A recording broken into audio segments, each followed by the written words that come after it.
Good morning, everyone. We didn't have the budget for video, but no. My name is Oliver Pringle, and I'm pleased to represent my Future Leaders cohort during today's discussion. Thank you to BAFT for bringing us all together here in Orlando.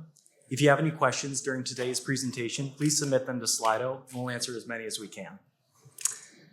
Over the last 6 months, our cohort has considered the role that non-bank financial institutions play in the trade finance ecosystem and how BAFT can best serve our members to navigate this evolving industry dynamic. To set the stage, global trade and supply chain finance remain critical to growth and economic resilience. While trade continues to move at scale and the ecosystem remains fundamentally strong, what has changed is the environment in which it operates. We face greater trade complexity, more demanding regulation, rapid technological change, and shifting capital dynamics. This has created a trade ecosystem that's more fragmented than ever, with the capacity to provide trade services unable to keep pace with demand.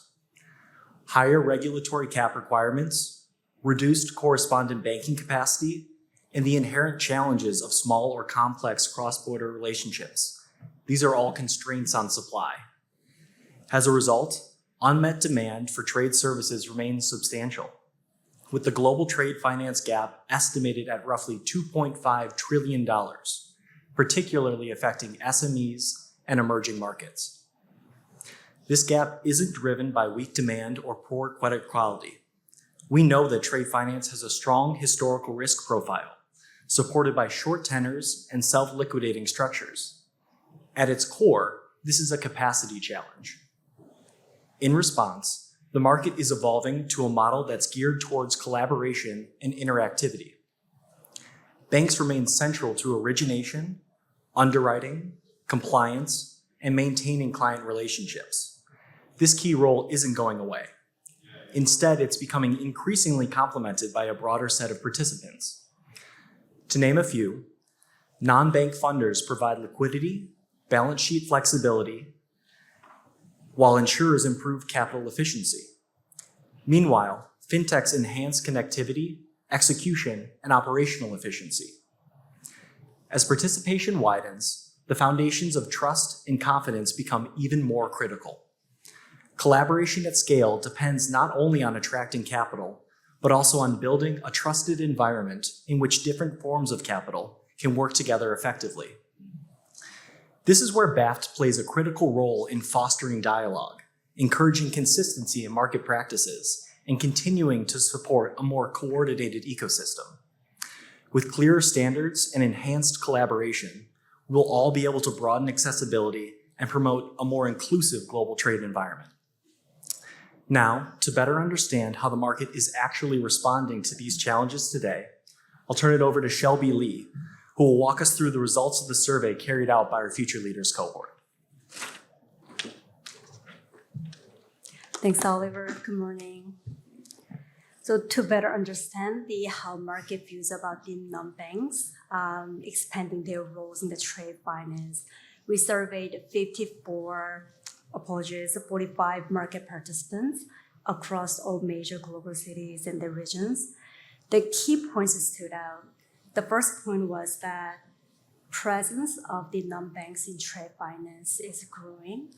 Our respondents pointed out that banks are still leading origination and governance, while non-banks are adding flexibility and capacity.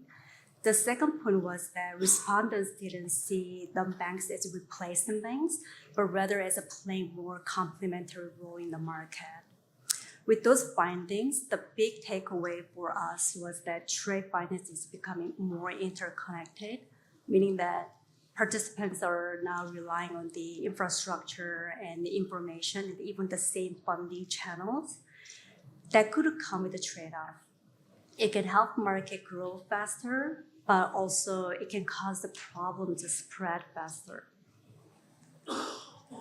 Unfortunately, we've seen this through some fraud-related incidents and then platform-side attacks. When issues like this surface, they raise concerns about the control standards and the question, what else might be underneath? We can think about this in terms of the three major risks. One, fraud and asset integrity risk. Without the proper verification, multiple funders can rely on the same flawed information. Two, funding and liquidity risk. As more private capital enters the trade finance, those fundings can be more sensitive to stress. Three, operational and platform risk. Technology issues can disrupt transactions and payments. So managing this risk requires a disciplined approach, and we can think about that discipline through the BAFT acronym. B stands for Building Verification and Audit Discipline, which strengthens the confidence in the asset quality and reduces the risk of fraud. A is for Aligning Transparency and Accountability, which gives a clear visibility into funding sources and their responsibilities. F is for fortifying liquidity and operational resilience, which improves the preparedness for funding sources, funding and then operational stress. T is for controlling across the ecosystem so that safeguards can work among all key stakeholders. What this really means is that the capital alone is not enough. With strong controls, funders can participate with confidence and bring more liquidity and risk appetite to the broader ecosystem, especially underserved markets where there's trillions of dollars of unmet demand. With that in mind, our next discussion is to how this can work in practice, how BAFT can support more consistent and a trusted market framework. Now I'll hand it over to Cassia.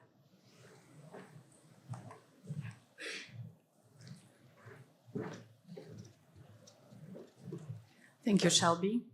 Good morning, everyone. We don't have a video, but thank you to Group 1 for already bringing us more into the future. So imagine this. A few years from now on, a textile supplier from Sri Lanka requests an early payment for an invoice issued to their European buyer. At the same time, a coffee supplier from Kenya receives an order from their American buyer. You might think nothing unusual, except for what happens next. Within minutes, not weeks, they access working capital. No endless paperwork, no back and forth emails, no uncertainty about approval. The transaction is already verified, digitized, and shared across a trusted network. A bank and a non-bank lender co-originate and co-underwrite it, drawing on bank's relationship with the buyer and the non-bank lender's expertise in the SME market. Credit insurers provide credit coverage with limits updated regularly based on performance and transaction data, maybe even using the agentic AI. Private investors provide additional funding capacity instantly. And to top it off, a fintech platform connects it all seamlessly. From the supplier perspective, it feels simple, even effortless. But behind the scenes, there's a powerful ecosystem, a trusted, compliant, efficient, and highly coordinated ecosystem based on shared standards, aligned roles, clear risk ownership, and most importantly, trust. Every participant in that transaction knows exactly where the risk sits, how it's being managed, and who owns it. One version of the truth based on standardized, transparent, high-quality, real-time data. In that world, trade finance isn't a bottleneck anymore. It's embedded, it's reliable, and most importantly, it's scalable. And capital flows to where trade actually happens. So when an asset is created in Sri Lanka or Kenya, it can be understood, it can be trusted, and it can be funded anywhere. That's how we start narrowing this persistent trade finance gap, by extending finance to traders who need it most. This transformation, however, will not happen in isolation, and we all have a critical role to play. under BAFT's coordination. So let's make this future happen together. Please join us for our webinar on June 6th, where we will explore how to make this future happen. Also, I'd like to take this opportunity to thank our sponsors, Michelle, Cem, and John, our mentor, Rinan, also the rest of our colleagues, Leona, Joel, and Falk sitting here, and Abu, who's I think watching us online since he couldn't join. And also, of course, our employers and BAFT. Thank you so much once again. It's been an absolute pleasure to work on this fantastic work. And now let's turn over to some questions if we still have a few moments. Cool. Thanks, Cassia. Susie? Yes. So I think we've got quite a few questions that have come up. So I suggest perhaps we just tackle the first one, which is, can banks and MBFIs collaborate? So thank you. Yes, and that isn't just our view. It's the view coming through clearly in the survey voices. Respondents consistently describe the relationship as complementary rather than replacement. Banks as the anchors for origination, underwriting discipline, governance and trust. And MBFIs as bringing additional capacity, flexibility and speed, especially where banks are structurally constrained in SMEs and certain corridors. And where the survey is equally direct is on what's holding collaboration back. That sentiment shows why there's strong appetite to partner, but also why scaling needs better transparency, consistent due diligence, and clear risk ownership. And the issue is enablement, it's not intent. The message is that the market is ready to collaborate. Now we need to turn to a shared willingness into repeatable operating policies. And that's exactly what we'll look to unpack in our webinar on the 6th of June, which will be practical models, enablers, and what BAFT can do next to help the industry execute. Maybe if I can just chip in here for a second. I don't think it's about profit maximization. It's really about the impact, and you can read it in our paper. There's a big opportunity because the gap keeps increasing, the trade finance gap. It's $2.5 trillion. So I think there is an opportunity for all of us to collaborate and help the most vulnerable traders out there. Thanks, Cassia. I think we've got one question on here about how did you make sure that the survey was conducted was representative? So another great question, thank you. We took a few deliberate steps really to make sure that the survey was as representative as possible. Firstly, we intentionally distributed across banks, non-bank funders, insurers, and fintechs or platform providers, because the paper is about all of these, how all of these groups interact. Then we segmented responses by institution type, geography, and functional role, and we targeted participants with both global and regional activity. And thirdly, we anonymised to encourage candid participation. That said, we're also very transparent about the limitations. The sample size was relatively small, 45 in total, and the respondent base is weighted towards banks. So we treat the results as strong directional evidence, and it would be a great starting point for future research.